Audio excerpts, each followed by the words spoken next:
জাফলং এর কি অবস্থা জানলে আপনি অবাক হবেন। যেন বাংলাদেশ ভারতের এক বিশাল প্রাকৃতিক কন্যা ছাড়াও জাফলংয়ের বিউটি স্পট, পিকনিক স্পট, সৌন্দর্য রানী এসব নামে পর্যটকদের কাছে ব্যাপক পরিচিত। ভিডিওটি দেখার আগে চলুন ইন্ট্রোটা করে নেই।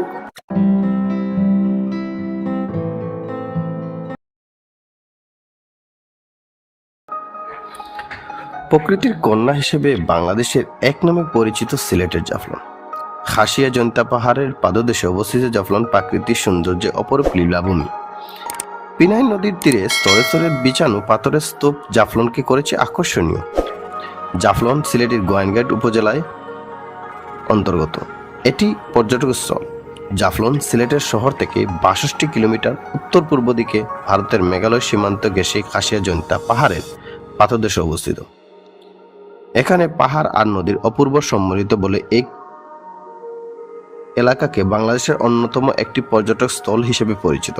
জাফলং যে এক ভারতের বাংলাদেশের পর্যটকের মিলন মেলা, যা দৃষ্টি কারে সবার। এক পাশে বাংলাদেশের পর্যটক আর এক পাশে ভারতের পর্যটক। নেই কোনো কাঁটাতারের বেড়া বা দেয়াল, শুধু কিছু গুড়ি পাথর দিয়ে রাখা হয়েছে সীমান্ত। সীমান্তের ওপারে ভারতীয় পাহাড় টিলা, ডাউকি পাহাড় থেকে অবিরাম ধারায় প্রবহমান জলপ্রপাত, ঝুলন্ত ডাউকি ব্রিজ, পিয়ানো নদীর স্বচ্ছ হিমেল পানি, উঁচু পাহাড়ের গহীন অরণ্য ও শুনশান নীরবতার কারণে একটি এলাকাটি পর্যটকদের দারুণভাবে মোহাবিষ্ট করে এবং দৃষ্টিপথ দেখতে প্রতিদিন দেশি বিদেশি পর্যটকরা ছুটে আসেন এখানে। প্রাকৃতিক কন্যা ছাড়াও জাফলংয়ের বিউটি স্পট, পিকনিক স্পট, সৌন্দর্য রানী এসব নামে পর্যটকদের কাছে ব্যাপক পরিচিত। ভ্রমণ পিয়াসীদের কাছে জাফলং এর আকর্ষণীয় যেন আলাদা। সিলেট ভ্রমণে এসে জাফলং না গেলেই ভ্রমণ যেন অপূর্ণ থেকে যায়। জাফলংয়ের শীত ও বর্ষা মৌসুমে সৌন্দর্য রূপ ভিন্ন। বর্ষা জাফলংয়ের রূপ লাবণ্য যেন ভিন্ন মাত্রা ফুটে ওঠে। ধূলি দূষিত পরিবেশ হয়ে ওঠে স্বচ্ছ। স্নিগ্ধ পরিবেশ, শ্বাস নিঃশ্বাস তাকে ফুরফুরে ভাব। খাসিয়া পাহাড়ে সবুজজাত চূড়ায় তোলায় মতো মেঘারাজির বিচরণ এবং যখন তখন অজোরে ধারা বৃষ্টি, পাহাড়ি পথ হয়ে ওঠে বিপদ এবং সংকুল, সে যেন এক ভিন্ন শিহরণ। সেই সঙ্গে কয়েক হাজার ফুট উপর থেকে নেমে আসা সফেদ ঝর্ণাধারার দৃশ্য যে কারণে নয়ন জোড়ায়।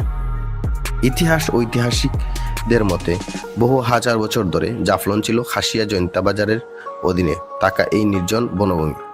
1954 খ্রিস্টাব্দে জমিদারি প্রথার বিলুপ্তর মধ্য দিয়ে খাসিয়া জৈন্তা রাজ্যে অবসান ঘটলেও বেশ কয়েক বছরে জাফলংয়ের বিস্তৃত এলাকা পতিত পড়েছিল। পরবর্তীতে ব্যবসায়ীরা পাথরের সন্ধানে বিভিন্ন এলাকা থেকে নৌপথে জাফলং আসতে শুরু করেন, আর পাথর ব্যবসার প্রসার ঘটতে থাকলে একসময় গড়ে ওঠে নতুন জনবসতি। জাফলং এর পাথর ছাড়াও পাওয়া যায় সাদা মাটি ও চীনামাটি ও বালি। আদিবাসী এই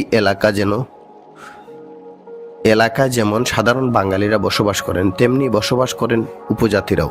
জাফলং, বল্লা, সংগ্রামী পুঞ্জি, নকশিয়া পুঞ্জি, লামা পুঞ্জি এবং প্রতাপপুর জুড়ে রয়েছে 5টি খাসিয়া পুঞ্জি।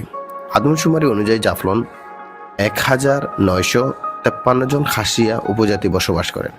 দর্শনীয় স্থান জাফলং এর বাংলাদেশের সীমান্ত ধারালে ভারত সীমান্ত অন্তর্গত থাকা উঁচু পাহাড় শ্রেণী দেখা যায়। এসব পাহাড় থেকে নেমে আসা ঝর্ণা পর্যটকের অন্যতম আকর্ষণ। এছাড়া ভারতের ডাউকি বন্দরের ঝুলন্ত সেতু আকর্ষণ করে অনেকে। সবসময় সবার আগে ভিডিওটি আপনি পেয়ে যান। ধন্যবাদ ভিডিওটি দেখার জন্য। আমাদের ভিডিওটি ভালো লাগলে সাবস্ক্রাইব করবেন এবং পাশে থাকা বেল আইকনে ক্লিক করে